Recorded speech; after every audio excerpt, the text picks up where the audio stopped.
C'est une histoire qui a défrayé la chronique. Le 29 décembre 2019, Carlos Ghosn, ancien PDG de Renault et Nissan, s'enfuit du Japon sans passeport alors qu'il était assigné à résidence et accusé de malversation financière. Cette affaire, mes invités en ont fait une BD, Escape Ghosn, sur le ton de l'humour, et ils sont avec nous ce soir.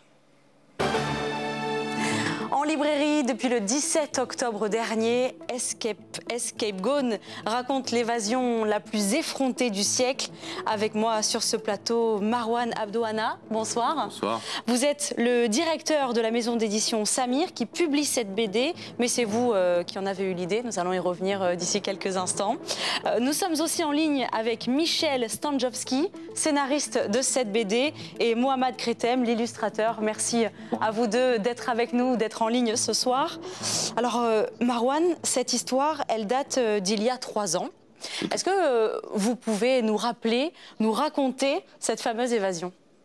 Alors, en fait, ça a été une surprise pour tout le monde. Nous, on était dans d'autres sphères au Liban et on l'a vu débarquer de manière totalement imprévue. Le Liban était à l'époque dans un marasme, dans une grande crise assez inédite. Et donc, il y avait beaucoup d'émeutes au centre-ville. Et ce monsieur avait, à l'époque, déjà retapé, préparé la fameuse Maison Rose, qui est pas loin du centre-ville. Donc, moi, comme beaucoup de mes compatriotes, je remontais du centre-ville un jour et je tombe sur une vingtaine de Japonais, des journalistes, des caméramans.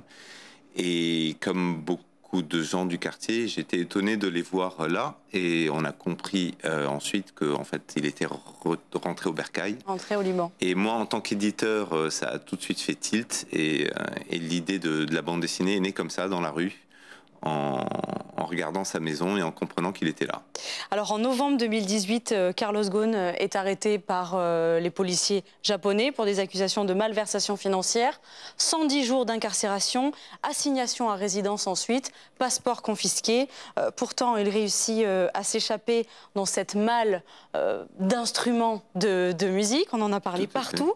Pourquoi est-ce que vous en avez fait une BD ? Parce que toute l'affaire était rocambolesque, incroyable.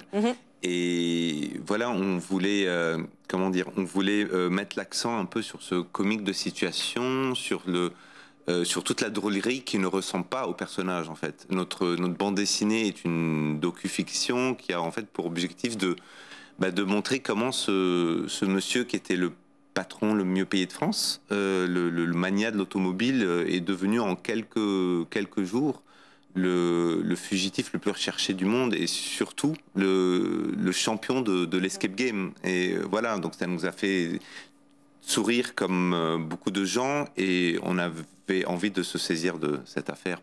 Alors vous avez travaillé avec 2 personnes sur cette bande dessinée, Michel Stanjowski et Mohamed Kretem, qui sont à Beyrouth en ce moment. Voilà pourquoi ils sont en liaison à distance. Michel, vous êtes la scénariste. Comment est-ce que vous avez fait pour transformer cette histoire rocambolesque en une BD ?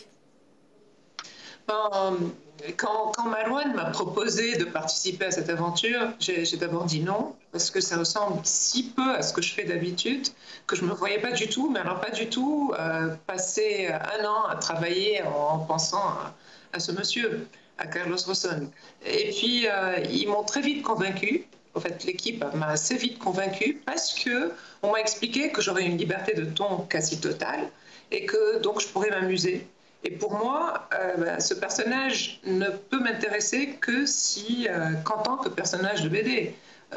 Rocambolesque, l'aventure est rocambolesque.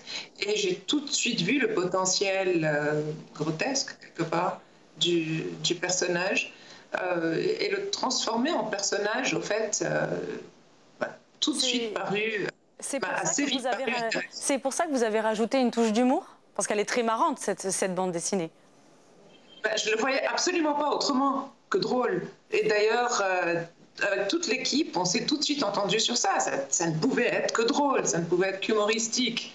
Après, il a fallu quand même jongler pour que tout le scénario tienne debout, qu'il y ait suffisamment d'informations, et qu'on ne se retrouve pas non plus, je ne sais pas, avec des procès sur le dos. Je voulais surtout pas qu'on soit taxé de complaisance, il fallait que ce soit drôle. Donc, trouver le moyen de contourner tous ces problèmes n'a pas été évident au début, mais j'ai très vite pu trouver de petits subterfuges, disons, de petits trucs scénaristiques qui m'ont aidé. Voilà. Nous allons y revenir. Mohamed Krethem, vous êtes le dessinateur de cette bande dessinée, Escape Gone. Ça vous a pris beaucoup de temps. Enfin, est-ce que vous vous êtes entraîné à dessiner ce personnage principal ou pas du tout? Oui, ça m'a pris plusieurs essais pour pouvoir recopier le personnage et puis ensuite le transformer en mon propre acteur de papier, pour pouvoir articuler ce personnage dans toute mon histoire. Mais oui, ça m'a pris pas mal de temps, du début au milieu, et on remarque qu'il y a des petits changements physiques dans le personnage, dans la BD, mais on a toujours le même acteur qui est là, qui est présent et qui joue son rôle. Donc oui. Alors vous, votre travail est un petit peu particulier puisque, si je ne me trompe pas, vous dessinez après avoir lu les dialogues.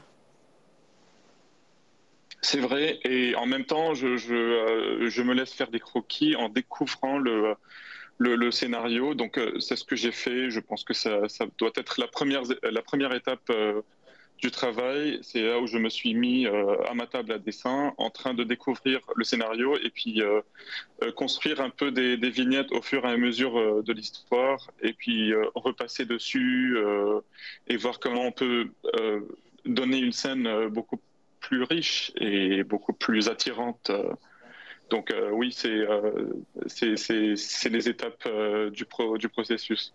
Marwan Abdoana, dans cette bande dessinée, on remarque que Carlos Ghosn a une personnalité un petit peu égocentrique, qui se vante d'être ami avec des chefs d'État, Vladimir Poutine, Barack Obama, Ayrton Senna aussi. Est-ce qu'il se prend pour un roi de France?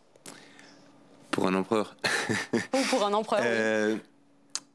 C'était son quotidien, ces gens-là. Les grands de ce monde, c'était son quotidien. Maintenant, justement, on a poussé, si vous voulez, cette mégalomanie jusqu'au bout. On y voit Ayrton Senna, on y voit Léonard de Vinci, on remonte même jusqu'à Ramsès II. Mais c'était son quotidien. Et aujourd'hui, le monde lui était ouvert et il se retrouve dans un petit pays en crise, un peu prisonnier des conflits locaux. Voilà, donc on a joué beaucoup là-dessus. Et d'ailleurs, il y a une planche où on le montre avec Napoléon. Ce monsieur aime beaucoup faire référence à Bonaparte. Et donc les deux personnages sont côte à côte. Il y a une espèce d'intimité entre les deux. Voilà, donc on se moque de sa mégalomanie de manière assez évidente et assez ludique. Mohamed Krethem, est-ce qu'il était facile à dessiner Carlos Ghosn ou est-ce que vous l'avez caricaturé en grossissant des traits notamment? En fait, j'ai trouvé une technique qui a pu me simplifier un peu le chemin, comme j'ai rencontré beaucoup d'erreurs et comme j'ai beaucoup du mal à redessiner les personnes, n'importe quelle personne, ça me prend du temps pour remarquer le visage et donc voilà, je me suis basé par des parenthèses et des crochets, des virgules, pour pouvoir simplifier le dessin de mon personnage. Et voilà, donc ensuite j'ai pris tous ces éléments de ponctuation et de parenthèses et je les ai mis sur la forme de mon personnage. Et puis voilà, ensuite j'ai eu des sourcils et des yeux et des narines et des expressions, et qui m'a aussi simplifié aussi le travail d'articulation de Carlos Ghosn dans notre histoire. Alors on le voit à l'écran, c'est vrai qu'on reconnaît très bien Carlos Ghosn avec ses sourcils noirs. Marwan, il y a quand même la touche de l'humour qui ressort dans toutes ces pages. Pourquoi est-ce que vous l'avez privilégié? Parce que ce n'était pas notre rôle, si vous voulez, ni de l'innocenter, ni de l'accuser. Ce n'était pas notre rôle de mener une enquête approfondie sur ce qu'il a vécu. Notre rôle était de reprendre ce qui était connu. D'ailleurs, il y a un quatrième membre de l'équipe qui n'est pas avec nous aujourd'hui, qui est Anthony Sambrani, qui est le rédacteur en chef de L'Orient le Jour. Qui a interviewé Carlos Ghosn. Qui a fait une enquête, une contre-enquête. Mais ce n'était pas notre rôle, si vous voulez, d'avoir une approche vraiment journalistique. Et comme l'a dit si bien Michel, on voulait, de la première à la dernière page, avoir vraiment une ligne directrice autour de l'humour et jouer sur, voilà, sur le comique de situation, mettre en avant le personnage et toutes ses tares, en fait. Il l'a lu, le bouquin ? Oui. Qu'est-ce qu'il en a pensé ? Alors, il en a souri. Je pense qu'il ne s'attendait pas à ce type, à ce genre de bande dessinée. Je pense qu'il s'attendait à quelque chose de peut-être de plus classique. Là, on est dans un roman graphique qui est quand même un peu plus, j'allais dire, contemporain. Voilà, donc il y a un décalage entre ce qu'il espérait voir et ce qu'on a proposé, ce qui est tant mieux d'ailleurs, parce qu'on a envie d'étonner tout le monde. Merci beaucoup Marwan Eldoana d'être venu sur le plateau de TV Monaco. Merci également à vous deux, Michel et Mohamed, depuis le Liban, d'être intervenus sur notre plateau. Merci beaucoup. Et donc Escape Gone sera en dédicace à la FNAC de Monaco demain à partir de 16 h. Merci beaucoup. Voilà, c'est la fin de ce journal. Dans un instant, la météo. Ne manquez pas, demain soir, 18h15, ça match. Pierre Classen recevra le joueur de la Roca Team, Yacouba Ouattara. Moi, je vous souhaite un excellent week-end avec TV Monaco et à lundi.